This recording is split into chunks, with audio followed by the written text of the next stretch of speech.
Ma'am, over the weekend lang, umugong yung posibilidad daw na magkaroon daw ulit ng coup. And being part of the minority, sinasabing si Senator Alan daw yung papalit. May ganyan bang usapan?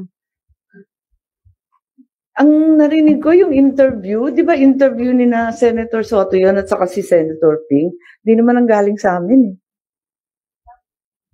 Di ba? What about, ma'am? Hindi yung sinasabing fake news. What are you asking? Di ba yung sinasabi mong fake news na magkakaroon ng kudeta ng kudeta? Parang ganun. Pero nagkaroon po ba ng pag-uusap sa minorya na magpapalit po muli ng liderato? Hindi, walang pinag-uusapan na ganun. Ang pinag-uusapan lang namin is staying alive. Ayan, yung mga reference po namin, puro dekada 1990, ano ba yun? Kay Billy Ray Cyrus, Achy Breaky. Di ba Miley na ngayon? Sorry ah. Davao-based, ano ba yan? Ano? Oo, parang may isang PV, ano ba yun? Sino daw nagsabi? Hindi ko alam eh. Lumabas ma'am dun sa isang naka-base sa Davao na Ano raw sinabi? Digital News Network. Ano Na daw? sinabing, yun nga, magkakaroon ng another changes sa Senate leadership.